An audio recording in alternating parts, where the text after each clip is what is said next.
Chapter 21, Cost, Volume, Profit Analysis, also known as break-even analysis. It's an important concept, and I'm actually, from my business experience, surprised at how many, especially smaller businesses, are unaware of this analysis and the importance of it. Okay, so the break-even analysis, or cost-volume analysis, is to answer questions like, what sales volume do I need to earn maybe a target income? If I change the selling prices, and how will that affect it? And how much increase in income do I need to install maybe new machinery to reduce labor costs? So it's an important concept of managing your business. So the first thing is we do divide calls into fixed, variable, and mixed. Again, your fixed calls is not changing by activity.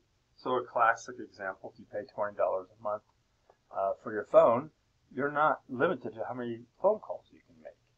So that will be fixed whether you make 1 call a month or 100 calls a month. Variable costs, this will vary according to the activity. And so your total variable cost increases, activity increases, but your cost per minute is constant. And so that confuses students, and the same with the fixed cost. With the fixed cost is saying that your cost per call declines as activity increases. Because your cost was exactly the same, the more calls you make, the cost per call declines, because you're dividing a larger number into this fixed cost.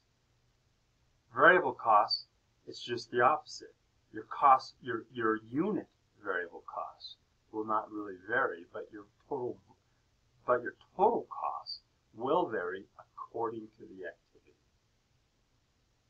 Mixed costs, again, a portion of variable and fixed. Usually takes some management experience to dial this in, but there's some hybrids. Stepwise cost and relevant range, important concept here. So when businesses do their planning, they usually have to plan within a certain range of activity. This is called the relevant range. Because if you get too far out on one side or the other, it becomes unmanageable or unreal. Maybe a better word is unrealistic. And so you pick a range, and typically you hope to hit maybe the middle, and you have a little bit that you could be off, or maybe it would be better. So this is known as a relevant range for projections. Another thing about business costs is the stepwise cost. And what happens here is you'll see these big jumps. This is when you increase your fixed costs, because usually you're doing some major acquisition. Maybe it's a new warehouse, maybe it's a new shop, a major piece of equipment, or a new truck. Those are not incremental costs. All of a sudden you have to step up to the plate and make a big acquisition. And so you might have to do this for planning purposes, and then you're planning this relevant range with quite a bit of confidence that you can hit maybe in the middle and then be plus or minus. If business goes really bad or really good, you're going to have to probably change your cost structure, maybe sell some fixed assets or acquire more.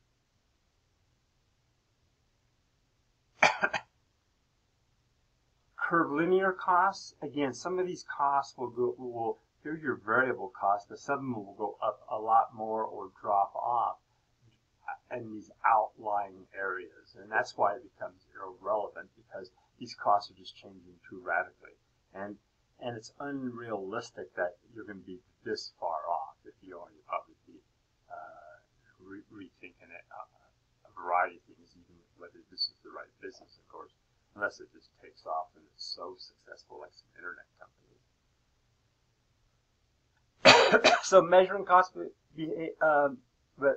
fixed or variable, we'll look at 3 methods. I'll be honest with you, I'm not going to test you on these methods. There'll be a little bit of homework in this area. This is done through computer methodology, and I'm not going to make you compute. You should know of them, at least be aware of them, but I'm not going to actually test you on these three things. Scatter diagrams, you just draw a line through the plotted lines, and this is maybe your certain activity levels, and you try to get an average as an example here. And then they'll measure the horizontal versus the vertical. And a lot of times this is done automatically. For instance, like in the spreadsheet, Excel will do this automatically. They have functions for this capacity. High-low is another one. You take your highest cost or your lowest cost. You might subtract the highest and the lowest to get a more relevant activity level. Again, I'm not going to test this. I would suggest reading it at least once or twice just to get familiar with it. Least squares, again, you need a computer spreadsheet for these calculations. And this is a standard function in most spreadsheet functions. Break-even analysis is very, very important, and I am going to test this concept pretty thoroughly. So I would definitely focus on this area. At break-even point is expressed in units of product or dollars of sales, or both. And it's a unique sales level at which a company earns neither a profit nor incurs a loss. And this is an important target. You need to know your break-even point. Contribution margin and its measures. I think this is an important term, contribution margin. I well test it, so do be familiar with it. And contribution margin is the amount by which revenue exceeds the variable cost of producing the revenue. Again, the variable costs are going to go up according to volume, so you subtract that out, and then you can divide the remaining margin, which is the contribution margin to your profit, and then you divide that into your fixed cost. So what we're saying here, so let's get the contribution margin per unit, and they take away the sales price. And you can do it on a percentage basis or on a dollar basis. Again, there's two different ways of doing it. It's virtually the same method for calculation. But you take away the variable costs, and then you divide into the sales or the fixed cost.